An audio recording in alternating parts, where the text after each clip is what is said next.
At number 10, read the room. A police officer was celebrating his retirement at a bar in Woodlawn, Maryland in September of 2017 with many of his colleagues in attendance when two men entered the establishment and attempted to pull off an armed robbery. The wannabe thieves approached the bartender at the counter and demanded cash from the register. Once they got what they wanted, they both tried to flee the scene. However, considering the bar was filled with off-duty police officers, they didn't get too far.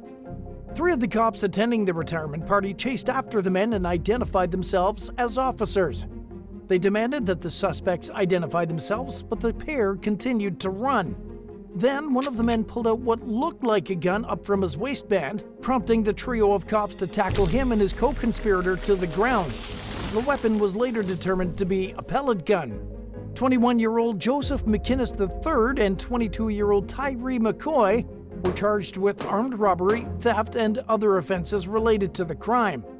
According to an arrest report, one of the tackling officers repeatedly punched McCoy in the face and head with a closed fist, but he allegedly continued to resist arrest. The encounter was captured by a surveillance camera outside the bar, and only one of the officers involved in the incident had a gun. Despite this, the suspects received numerous visible injuries, prompting an investigation into the officer's use of force.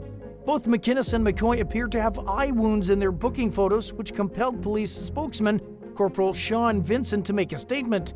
He explained that it's standard protocol to enact an administrative review in any situation like this, but at the moment, the outcome of the matter is unclear. Number 9, a botched escape. In early 2020, a Montgomery County, Ohio woman named Jessica Boomershine and a man named Billy Joe Farah met an 85-year-old man at a casino and decided to kidnap him. They broke into the man's home and stole a gun, then fired a round into the senior citizen's bedroom. The criminal couple then abducted the elderly gentleman and forced him to give up his ATM PIN number at gunpoint.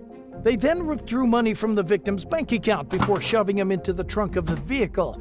After they got what they wanted, they fled the scene, leaving the man trapped. The victim managed to find and pull the emergency release lever inside the trunk and freed himself.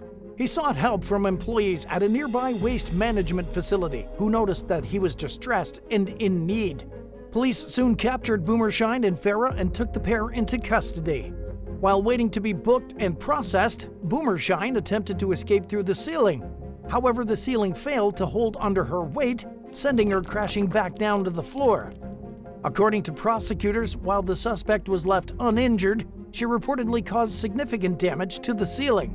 Boomershine pleaded guilty to a plethora of charges, including aggravated robbery, aggravated burglary, felonious assault, kidnapping, grand theft of a motor vehicle, grand theft of a firearm, and much more. She was given a 25 to 30-year prison sentence as part of a plea deal, which dramatically reduced the amount of time she would have been facing otherwise. And while the 43-year-old may not see freedom anytime soon, the deal ensured that she will at some point be released and have the opportunity to spend her elderly years with her family.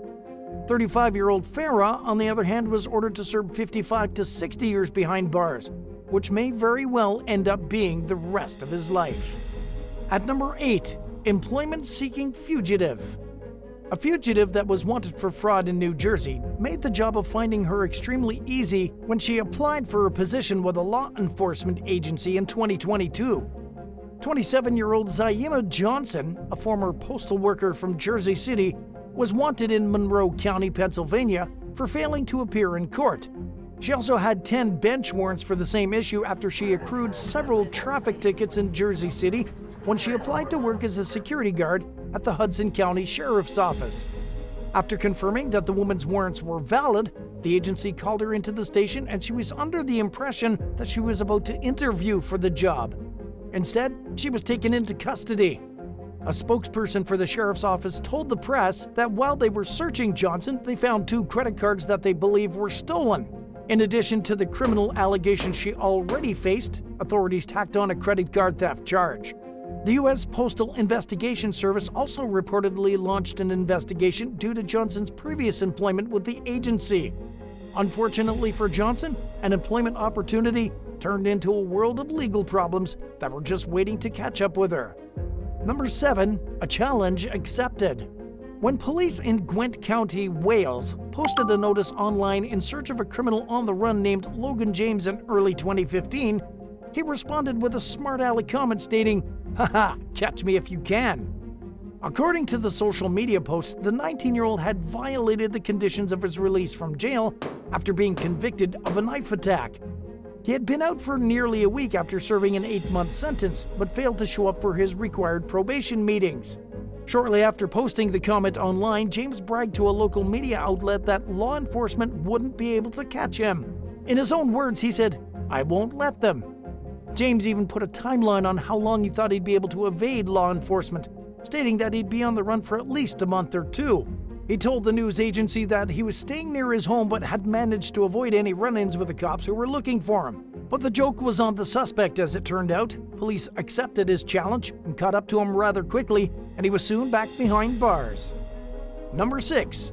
Bird Smuggler. A 26-year-old Georgetown, Guyana native arrived at John F. Kennedy Airport in Queens one day in 2021 with plans to proceed onward to New Jersey. However, he was stopped by U.S. Customs and Border Patrol officers who found over 24 live finches hidden inside hair curlers.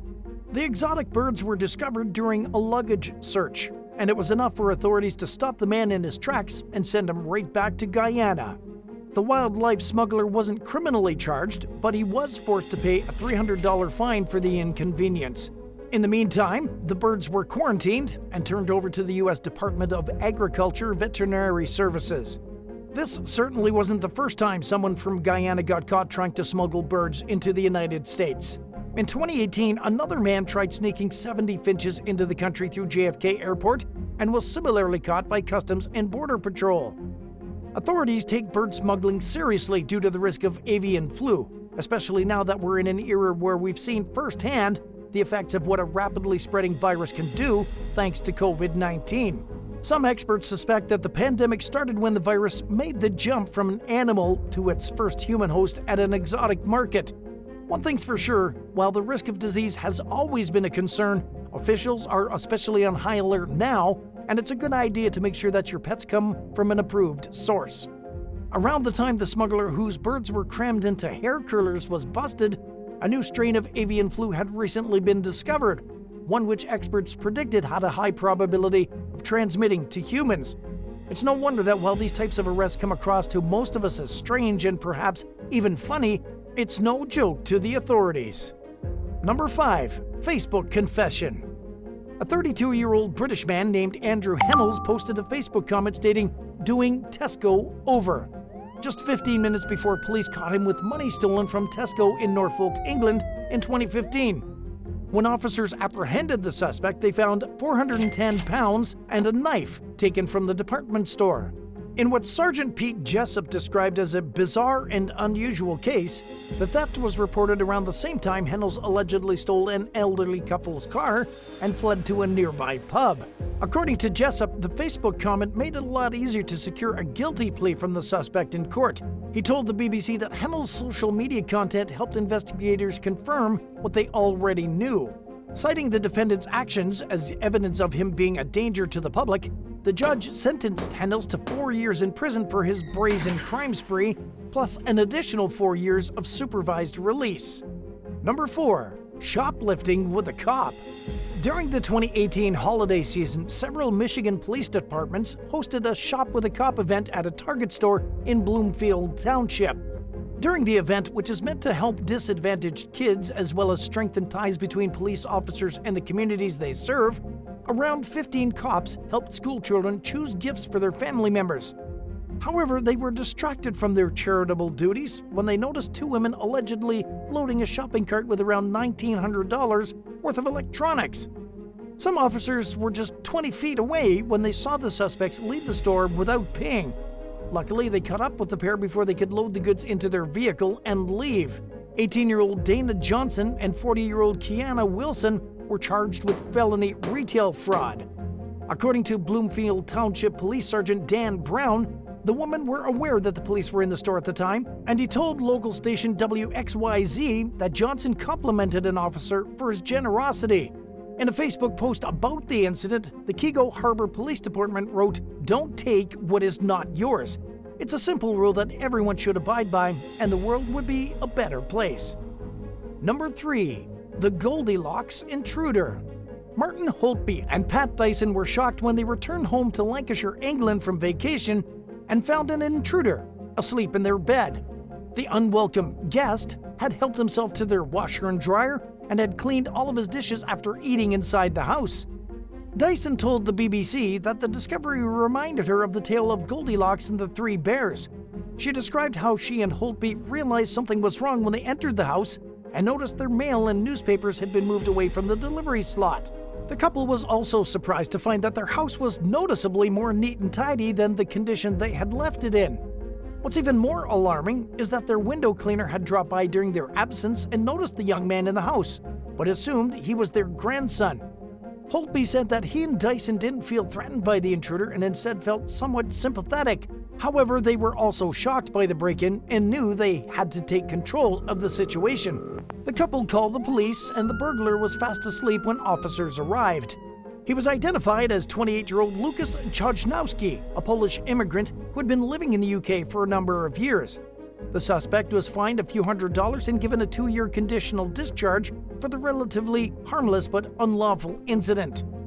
Number 2. Hidden in the back. Police in Golden Meadow, Louisiana were in the process of arresting 24-year-old Justin Savoy in 2019 when they found a loaded .25 caliber pistol hidden in his buttocks. It all started when officers responded to a call about suspicious activity at Savoy's home that he'd been sharing with a woman. During an initial search, they discovered a handgun, marijuana, and drug paraphernalia, as well as multiple guns inside the man's truck. But it wasn't until Savoy was taken into custody and strip searched that they found the additional surprise hidden between his cheeks. Considering the concealed weapon's size, which was 4.5 inches long with a 2.5-inch barrel, it's surprising that the suspect found room for it in his rear end. Savoy received a 5-year suspended sentence but was spared from prison time. Instead, he was ordered to serve 90 days in jail and 3 years of probation. While under supervision, he's banned from visiting bars or lounges, owning or possessing firearms, and he's not allowed to indulge in excessive use of alcohol or drugs. And at number 1, Edward Scissorhands. In a strange series of crimes, a vandal dubbed Edward Scissorhands has been seen snipping branches off property owners' trees late at night in Fort Worth, Texas. The bizarre, uninvited landscaping started in late 2022, and at least a dozen residence trees were trimmed, leaving both homeowners and law enforcement stumped. Several of the crimes were caught on camera, yet the pruning perpetrator's identity remains a mystery. Local resident Ashley Toman told CBS News that sometimes the suspect snips just a few branches, but other times he lobs off an excessive amount. In many instances, he was filmed carrying out his weird crimes at around 3 o'clock in the morning, accompanied by his unleashed dog. He could even be seen stepping back to admire his work from a distance.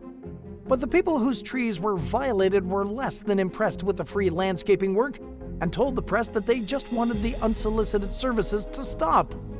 Homeowner Jerry Balkenbush explained how he thought there had been a storm the night before because of how many branches had gone missing from a tree in his front yard, only for a neighbor to say, "Oh no, that was Edward Scissorhands." According to the latest update, victims submitted their surveillance footage to the police, who were working to identify the suspect. The perpetrator's possible motive for cutting random people's branches remains a mystery. However, it seemed as though the frequency of the deviant cutting was increasing, and Scissorhands was still at large when the story last made headlines in October of 2022. Would you rather make headlines for being a dumb criminal or for throwing a tantrum in public? Let us know in the comments below. And if you enjoyed today's video, be sure to subscribe. Thanks for watching, and we'll see you next time. Bye for now.